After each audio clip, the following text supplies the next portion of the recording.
Next, we're very quickly going to look at the Muzio attack in King's Gambit accepted, King's Knight's Gambit lines, e4, e5, f4, e takes f4, King's Gambit accepted, Knight f3, King's Knight's Gambit, g5.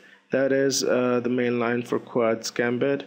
Now, if White, instead of bringing his knight out to c3 or pushing up the d pawn up to d4, if he brings his bishop out to c4, then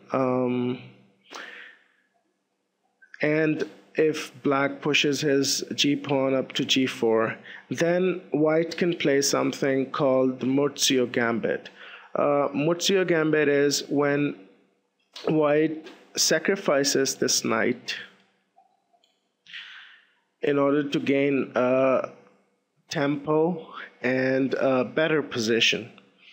So he has already sacrificed a pawn. Now he's ready to give up some more material to gain better position on the board.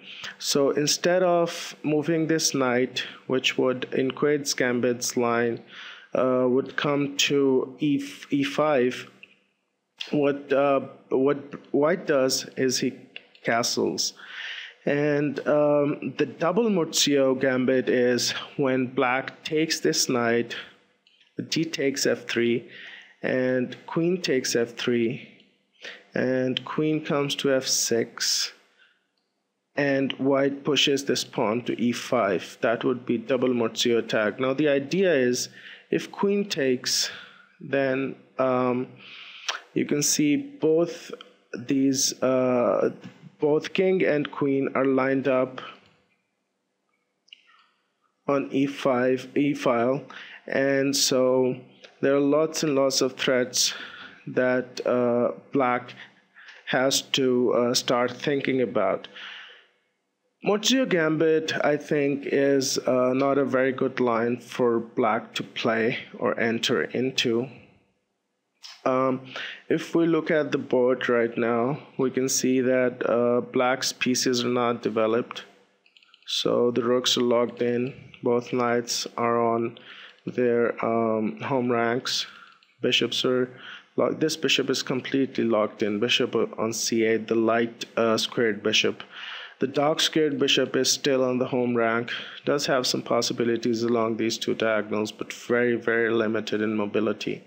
The only developed piece of Black is perhaps this queen on e5, and that too is lined up with the king.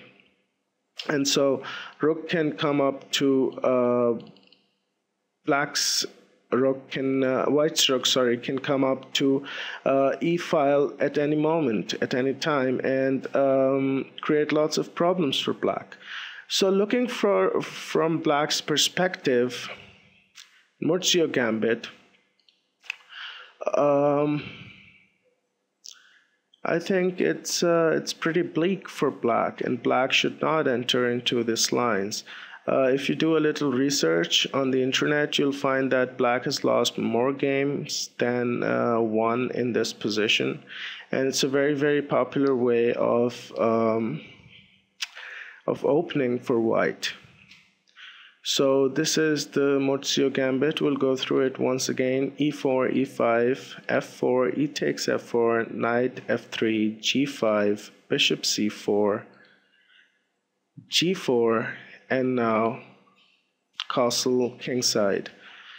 G takes f3, queen takes f3, queen f6, e5. That would be double Muzio Gambit. Again, I don't think Black should enter into this line. There can be lots of games that can demonstrate this.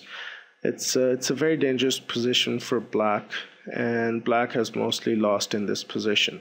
From White's perspective, though, this is a good position, and White can create lots of threats, and his pieces, his kingside pieces are completely developed, and he can develop very rapidly his queenside pieces as well, whereas black's king still is trapped in the middle. So this is not a very good line from black's perspective, and I'm reiterating myself, but again, I have played Muzio Gambit only twice in my life and have lost miserably, and so I don't recommend this playing with black.